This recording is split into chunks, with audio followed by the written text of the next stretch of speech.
नमस्कार. आजच्या या अत्यंत महत्त्वाच्या आणि सखोल चर्चेत स्वागत आहे. हो, आणि आजचा आपला विषय खरोखरच खूप व्यापक आहे. अगदी. आज आपल्याकडे माहितीचा, आकडेवारीचा आणि संशोधनाचा एक खूप मोठा साठा आहे. आजच्या आपल्या या विश्लेषणाचा मुख्य विषय आहे महाराष्ट्र राज्याचा 2026-27चा अर्थसंकल्प. नक्कीच. अर्थसंकल्प म्हटलं की अनेकदा डोळ्यांसमोर फक्त क्लिष्ट आकडे आणि घोषणांचा पाऊस उभा राहतो. हो ना, पण आजच्या या चर्चेचा उद्देश केवळ ती आकडेवारी वाचून दाखवणे हा अजिबात नाही.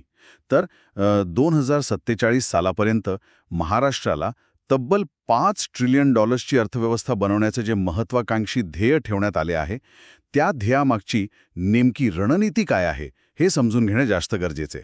हो, ती मॅक्रो इकॉनॉमिक रणनीती समजून घेणं खूप गरजेचं आहे. चला तर मग हे सविस्तर समजून घेऊया. हा दृष्टिकोन खूप महत्वाचा आहे, कारण जेव्हा आपण या अर्थसंकल्पीय कागदपत्रांचा अभ्यास करतो तेव्हा लक्षात येतं की हा आराखडा केवळ तात्पुरत्या घोषणांपुरता मर्यादित नाही. म्हणजे हा एक दीर्घकालीन विचार आहे. अगदी बरोबर.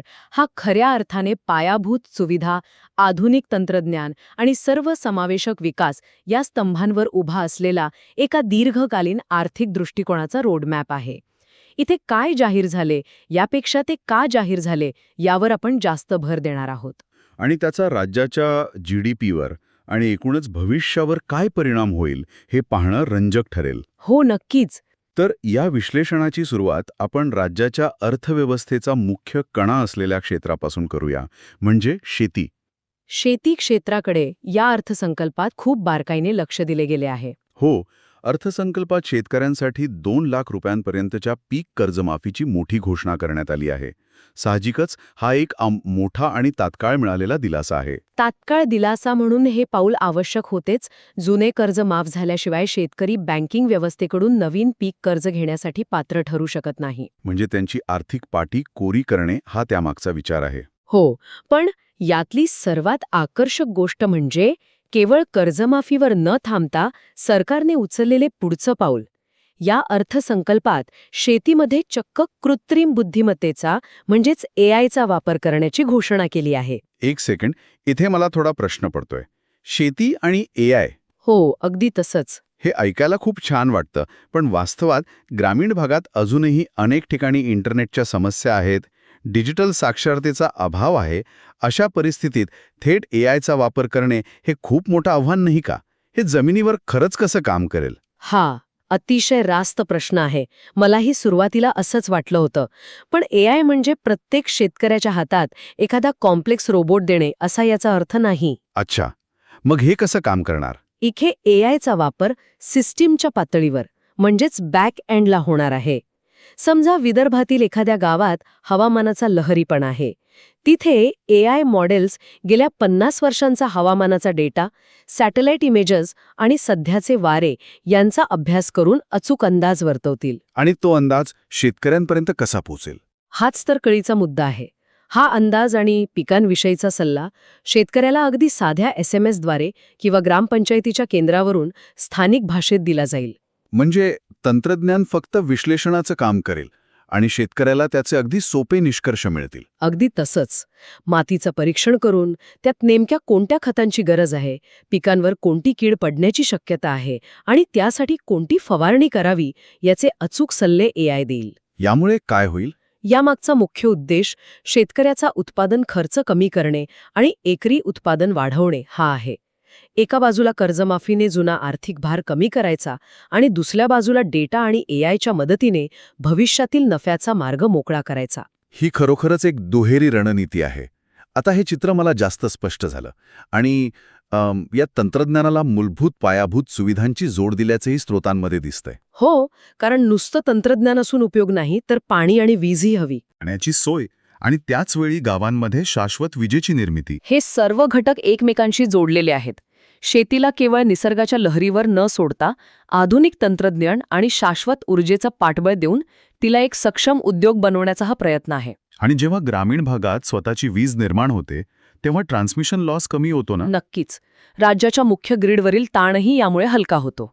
इथेच खरी रंजक गोष्ट समोर येते. कारण जेव्हा आपण विकासाची आणि भविष्याची चर्चा करतो तेव्हा राज्याच्या वेगाने बदलणाऱ्या डेमोग्राफिक्सचा विचार करणं भाग पडतं. लोकसंख्येतील बदलांचा विचार करणं अर्थव्यवस्थेसाठी अत्यंत महत्वाचं असतं. अगदी. या स्रोतांमध्ये एक अत्यंत धक्कादायक आकडेवारी आहे. असा अंदाज आहे की 2047 पर्यंत महाराष्ट्राची तब्बल 70% लोकसंख्या ही शहरी भागात राहणारी असेल. 70%. हा आकडा खरोखरच प्रचंड मोठा आहे. हो ना.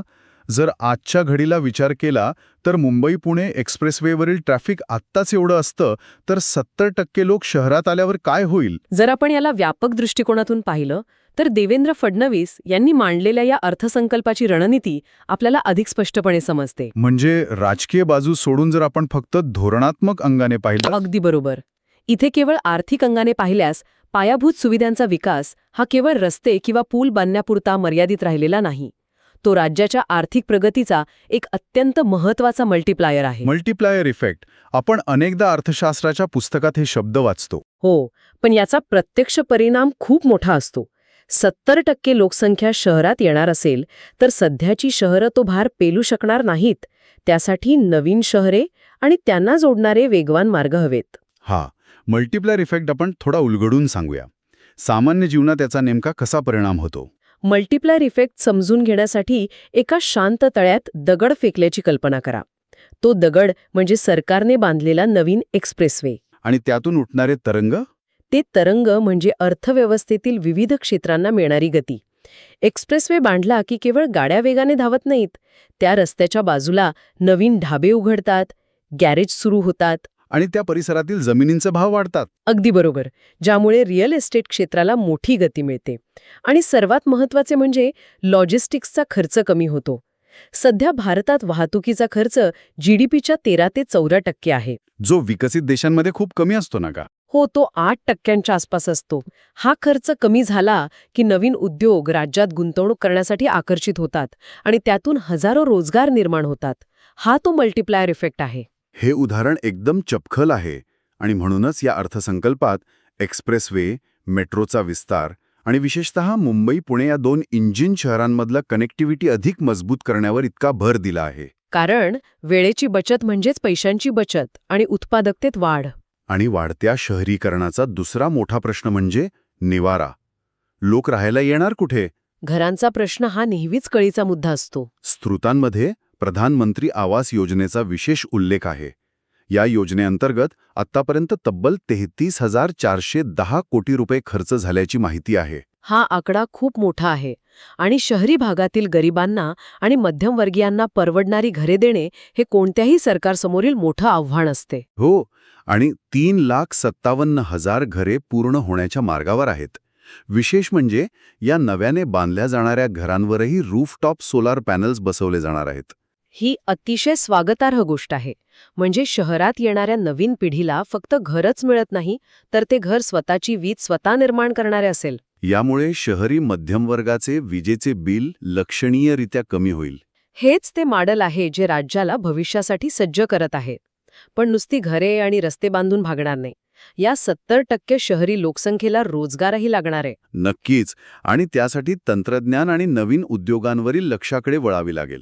हा अर्थसंकल्प भविष्यातील तंत्रज्ञान आधारित उद्योगांना मोठी चालना देतो. हो, आणि यात स्टार्टअपचा वाटा खूप मोठा असणार आहे.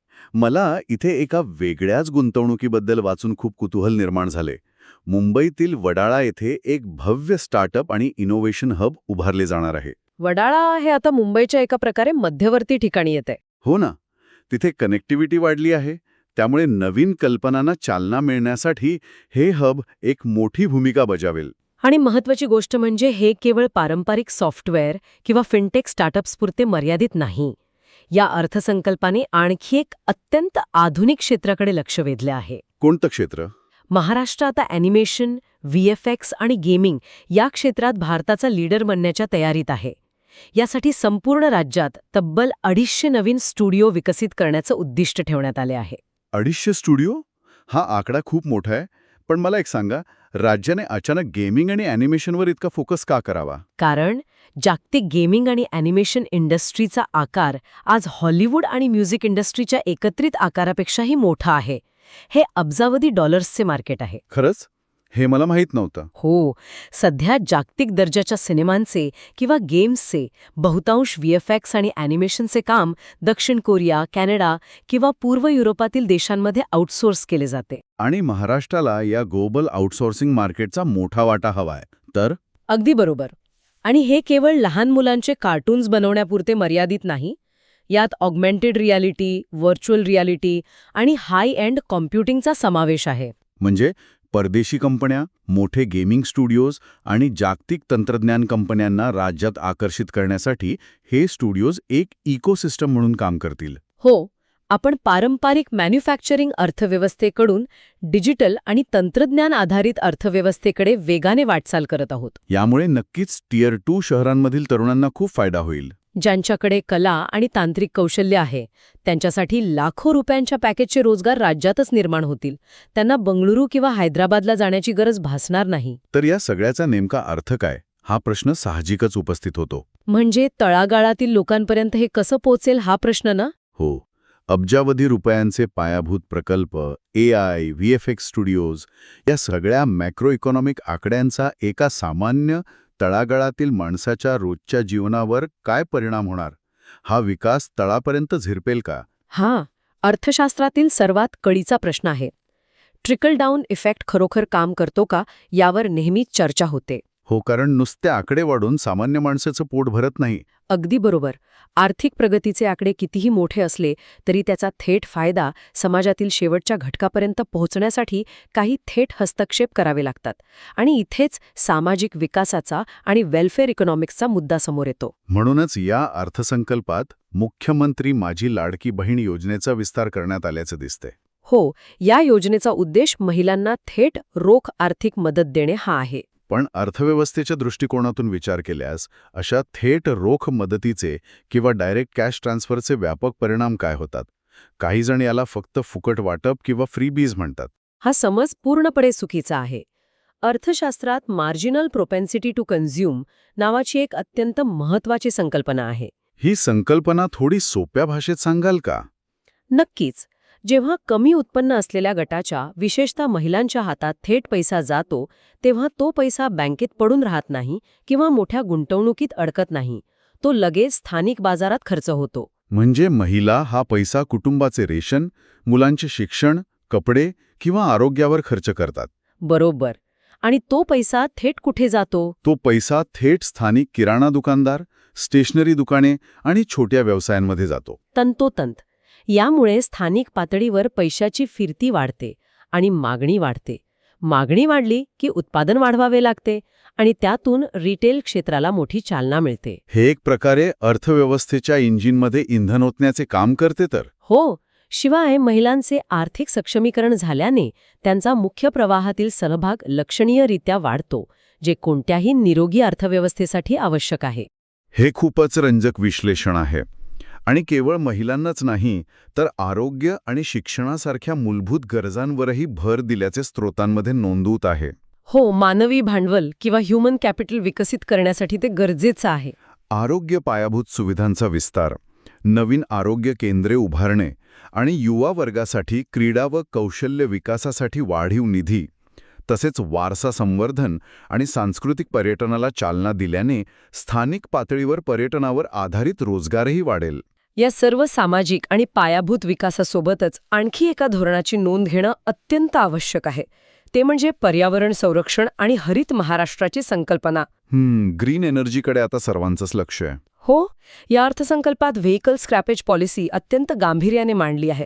ज्यांच्याकडे जुन्या, खूप प्रदूषण करणाऱ्या गाड्या आहेत, त्यांनी त्या मोडीत काढून जर नवीन गाड्या घेतल्या तर त्यांना करात सवलत दिली जाणार आहे. एक मिनिट, इथे मला एक वेगळाच अँगल दिसतोय. कोणता? वरवर पाहता हे फक्त पर्यावरणाचे धोरण वाटते, पण हे दुहेरी फायद्याचं धोरण आहे. एका बाजूला जुन्या गाड्या रस्त्यावरून हटल्यामुळे शहरांमधील हवेची गुणवत्ता सुधरेल आणि प्रदूषण कमी होईल. आणि दुसऱ्या बाजूला जेव्हा लोक नवीन गाड्या विकत घेतील तेव्हा साहजिकच ऑटोमोबाईल क्षेत्राला प्रचंड मोठी मागणी निर्माण होईल. अचूक ओळखलेत. आणि तुम्हाला माहितीच आहे, पुणे, पिंपरी चिंचवड, चाकण आणि औरंगाबाद या पट्ट्यात महाराष्ट्राचं ऑटोमोबाईल मॅन्युफॅक्चरिंग हब आहे. हो, तिथे खूप मोठे कारखाने आहेत. नवीन गाड्यांची मागणी वाढली की तिथल्या कारखान्यांचं उत्पादन वाढेल. ऑटो पार्ट्स बनवणाऱ्या छोट्या कंपन्यांना म्हणजेच MSMEंना ऑर्डर्स मिळतील आणि त्यातून पुन्हा रोजगार निर्मिती होईल. म्हणजेच एकाच धोरणातून पर्यावरण संरक्षण आणि औद्योगिक वाढ असा हा सुवर्ण मध्य. खरोखरच प्रत्येक धोरणाचे अर्थव्यवस्थेतील वेगवेगळे धागे कसे जोडलेले आहेत हे पाहणे थक्क करणारे आहे. अर्थशास्त्र हे असंच एकमेकांशी जोडलेलं असतं. तर आपण आता या सखोल चर्चेच्या निष्कर्षाकडे आलो आहोत. या संपूर्ण अर्थसंकल्पीय विश्लेषणाचा गोषवारा काढायचा झाल्यास एक गोष्ट स्पष्ट होते. 2047च्या $5 ट्रिलियन अर्थव्यवस्थेकडे जाणारा हा मार्ग केवळ एकाच क्षेत्रातून जात नाही. तो एक सर्वांगीण मार्ग आहे. हो, तो तंत्रज्ञान आणि AIवर आधारित आहे, पायाभूत सुविधांच्या मल्टिप्लायर इफेक्टला चालना देणारा आहे आणि त्याचवेळी शहरीकरणाचा वेग ओळखून पारंपरिक कृषी आणि आधुनिक उद्योग क्षेत्राचा समतोल साधणारा आहे. यामुळे एक महत्त्वाचा प्रश्न उभा राहतो. कोणता प्रश्न? या अर्थसंकल्पाने 2047च्या एका स्मार्ट, विकसित आणि तंत्रज्ञान आधारित भविष्यासाठी मोठी रणनीती आखली आहे. पण येणाऱ्या काळातील खरी कसोटी धोरणे आखण्यात नाही, तर ती प्रत्यक्ष अंमलात आणण्यात असेल. अंमलबजावणी नेहमीच कठीण असते. हो, आणि सर्वात मोठा विचार करायला लावणारा मुद्दा हा आहे की कृषीसारखी आपली पारंपरिक क्षेत्रे आणि तिथला सामान्य माणूस या वेगाने बदलणाऱ्या AI आणि डिजिटल क्रांतीशी प्रत्यक्ष जमिनीवर किती सहजपणे जुळून घेऊ शकेल. हा खरोखरच एक गंभीर प्रश्न आहे. तंत्रज्ञानाचा वेग प्रचंड आहे, पण त्या वेगासोबत सर्वांना सामावून घेता येईल का, जेणेकरून विकासाच्या या शर्यतीत कुणीही मागे राहणार नाही, यावर नक्कीच सर्वांनी विचार करायला हवा. अत्यंत विचार करायला लावणारा हा मुद्दा आहे. विकासाच्या या वेगवान प्रवाहात समाजातील सर्व घटकांना सोबत घेऊन जाणे हेच खरे मोठे आव्हान असणार आहे. हो, आणि तीच खरी प्रगती असेल. आजच्या या सखोल चर्चेत आपण राज्याच्या अर्थसंकल्पाचे आणि भविष्यातील दिशा दर्शवणाऱ्या मॅक्रो इकॉनॉमिक धोरणांचे विविध पैलू सविस्तरपणे समजून घेण्याचा प्रयत्न केला. तुमच्या विश्लेषणासाठी खूप धन्यवाद. धन्यवाद. अशाच नवनवीन आणि सखोल माहितीच्या विश्लेषणासह पुन्हा भेटू. सभोवतालच्या घडामोडींवर लक्ष ठेवणे, नवनवीन गोष्टींचे आकलन करणे आणि स्वतःच्या ज्ञानात सतत भर घालत राहणे हे आजच्या वेगाने बदलणाऱ्या जगात अत्यंत गरजेचे बनले आहे. ऐकत रहा आणि विचार करत रहा. नमस्कार. व्हिडिओ आवडला असेल तर लाईक करा आणि अशाच युजफुल व्हिडिओसाठी चॅनलला सबस्क्राईब करायला विसरू नका.